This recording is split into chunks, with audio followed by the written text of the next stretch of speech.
Oh, sorry, Canine, I know. It's all gone a bit Dalek mad at the moment, hasn't it? But in a couple of weeks, when we've finished with all our Dalek specials, then maybe you can have a little bit of time on an episode to yourself.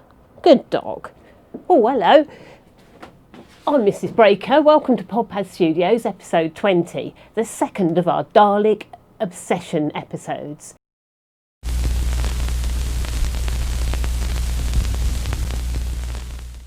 We're going to meet a couple of Dalek makers and builders and owners in a little while, but first we thought we'd give you the second part of Vikki, the Dancing Dalek. This time, Master Maker talks to you all about steampunk. Steampunk. So Vikki here is a steampunk Dalek. Why is she a steampunk Dalek? Well, that's to do with the style and the aesthetic. There's a lot of kind of wood, these upholstery pins put in to look like rivets, holding iron sheets together. It's very the Victoriana kind of effect. The idea, for those of you that don't know what steampunk is kind of a bit like taking modern technology, a modern idea, but building it with the materials that the Victorians had. So no plastics, no moulded injection moulding, things like that. Lots of wires, lots of copper fittings. That's what kind of gives her that kind of unique look. Also, the mechanics, it was a very important part of steampunk, seeing how all these things work. So you can actually see the open cogs and belts and wheels and the different systems moving around. Lots of copper pipe taking the kind of the fluids away from the steam systems, which Vikki does have in her. She has a kind of complete kind of steam and smoke system in her as well. Funnily enough, she was actually built at a time where I didn't have access to a 3D printer. So all of these actual kind of pseudo steampunk looking parts are actually made of Lego Technic. Lots of copper piping from and copper wire rather from the inside of speakers. I love IKEA, so all of these bits you'll probably recognise from IKEA. Again, all of these bits of metal, lots and lots of servos, obviously, because the whole thing is completely mechanical. The wood and a lot of the fitments were actually from an old pianola. Now, we built a droid which was built from this player piano, basically, which I think was dated 1898, something like that. And a lot of the parts that went on the droid, or most of the parts that went on the droid, were built from that pianola. But it was quite a big pianola, so there was quite a lot left. And Vikki has a lot of those parts on her as well. So all of these pipes are from the pianola, all of these copper fittings, all of the fascia and the edging wood is from the pianola. There's lots of other bits and pieces, a bit of an old copper boiler, an old parkan from a lighting system, an old shower head. There's loads of found objects on her as well. And it all comes together to give us this unique steampunk look. Vikki here, she actually does have another nickname. And she's Vikki the Dancing Dalek.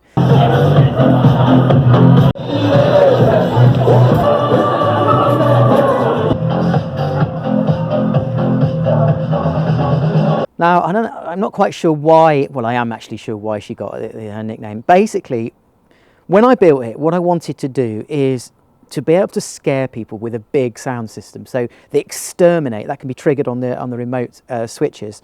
But I wanted it to be really kind of in your face and really, really scary. And I went a little bit overboard with the sound system and the subs that are in Vikki.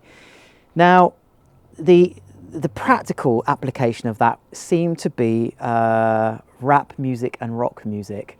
And she just turned into the Dancing Dalek. So of course, when she starts up and when her sound system goes, it's so loud that everybody around her just wants to dance. Also, I've played around with the drive system on Vikki, which I'll talk about a little bit later on, in that the way the motors are designed and the size of the wheels makes her incredibly nimble and incredibly fast. And that also helps with her dancing kind of prowess, really. So now on with our series about meeting people who own Daleks. And we'd like you to meet Dalek MIAD and Mark Cosplay. Oh, hello Master Maker and Mrs. Breaker. Well, that's a good question. I had puzzled for a long time to work out a name for the Dalek because I wanted something special. and then I decided on the name MIAD, M-I-A-D. MIAD, because my name is Mark, and it is Mark in a Dalek. MIAD. Daleks are cool. They're just awesome menacing creatures. There's just something about them. I just love them. Absolutely brilliant, amazing. What more can I say? Well, I decided I wanted to build one. I've always liked Doctor Who, and I've always liked Daleks, and I've always wanted a Dalek since I was about 4 years old. My dad had always said to me, one day I will build you a Dalek. So one day I bought loads of timber, phoned up my dad and said, can you bring the van down? I've got a load of timber. And my dad said, well, what are we doing, or what are you building? I said, we are building a Dalek. Inside, little carrier down here. So down here, this is where the batteries would normally go. This thing here is the wheelchair controller, and then the wheelchair joystick. So that's your basic wheelchair controls.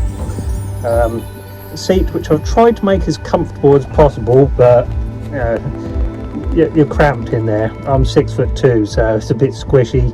Over here, this is the gun on the outside, so I can move that around while I'm inside.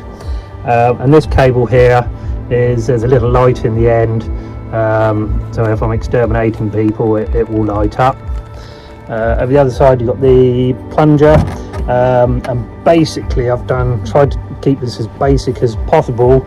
There's just this little tube that you can push in and out, and that pushes the plunger in and out, and then you've got the 3 pipes here, which go one inside each other. And then so they just extend out, which is quite nice when you sneak up behind someone, extend it out, just sort of tap them on the back. This little joystick here, I've got a cable that plugs in here. This is what controls the dome, so you've got the dome left and right, then up and down, and inside the dome it's Arduino controlled, so I've got a little Arduino step motors, and that's what controls it left and right. Just here I've got a little reversing camera which I put in, and then round the outside I've got a blue LED light, little angel eye, which lights up blue, just to give you quite a nice effect. Originally I wanted a low profile Dalek, so my Dalek actually come a lot lower, and what I found is when you're trying to go up and down curbs or bumps in a road, it keeps popping in and out, and being wood and concrete and tarmac being stronger, I used to find that it used to rip chunks off. So what I've done is I chopped a lot of the bottom off and then put the metal strips round, and of course they can take a bit more of an impact without doing any damage. Hey Vicky, we got to keep you spruced up because you're going to be in some more of these episodes. Oh, thanks very much Mark for recording that little video for us, and it was great fun meeting Dalek MIAD. What's that, Vicky? You fancy him? Vicky? This is not a dating show for Daleks. This is a serious mini-series about Daleks and their owners. You've got to get a grip, woman. Anyway, on to our next Dalek. This is going to be Luke, and he made a Davros when he was 12. So my Dalek was actually a Davros, and we called him Dave Ross, Jonathan Ross's better-looking brother. Awful joke, but thanks to my mate Ian, it stuck. I also did try and produce a Genesis Dalek. He was going to be called Pete the Genesis Dalek because my friend already had a Dalek called Phil the Genesis Dalek, and we thought it would be funny if we could make the band Genesis out of Daleks. So the reason I wanted to own a Dalek was more the building process behind it. When I was younger, I always enjoyed building things. I went from doing airfix kits to full-size props. I just missed out that whole teenage Warhammer phase. I'm kind of doing it a bit now, but back then, yeah, I wanted to do something a bit bigger. It was a bit more fun. No one else was doing it. It made me a bit strange at school, apparently. So what I wanted from a Dalek is more of a question really, why did I want one? It's why I want from it. I wanted the experience of learning to build something large. I wanted to understand how they originally built them, how I can build it now, is there any way of improving that process?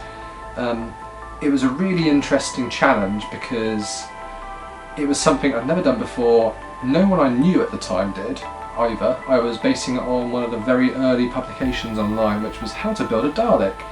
And there was only one way of doing it. There was the Project Dalek forum was only just flourishing really at that time. That was around, what are we talking? We're talking 2007 time.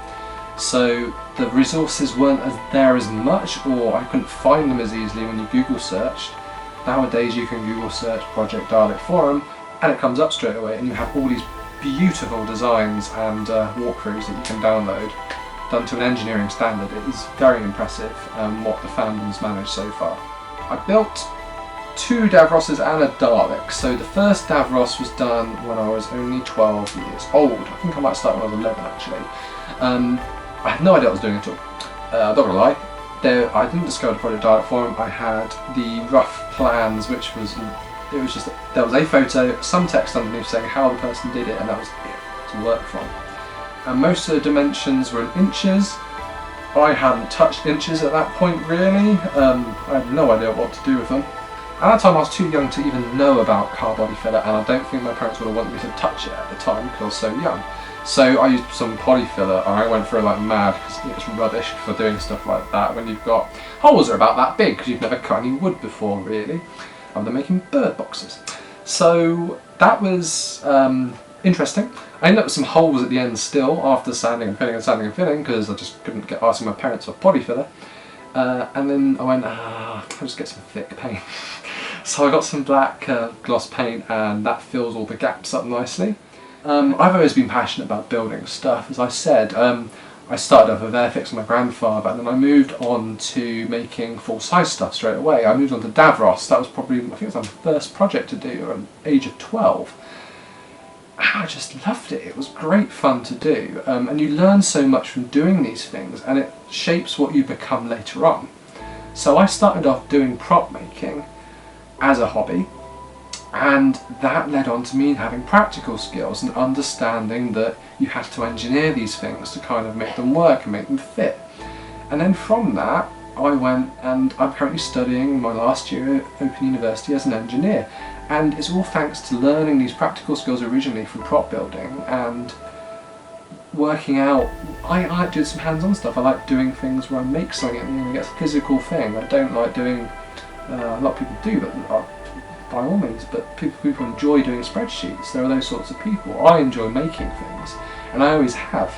It's a passion of mine, and the Dalek was essentially slash Davros was essentially my first step into that area. And if you're starting to want to, I want to build something, I want to see what I can make, I want to do something with my hands, Doctor Who is a really good source material. The stuff that the guys made in the 60s, 70s and 80s on such a tiny budget, a budget that you can mimic at home, is incredible. It really is.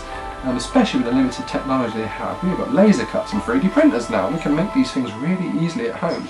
Whilst they had to really sculpt them, they had to form them, and it's because there's so much Doctor Who, there's so much wealth of material that you can build from, you can build anything. You have so much variety to work from. It's great. It's really amazing to make something from Doctor Who.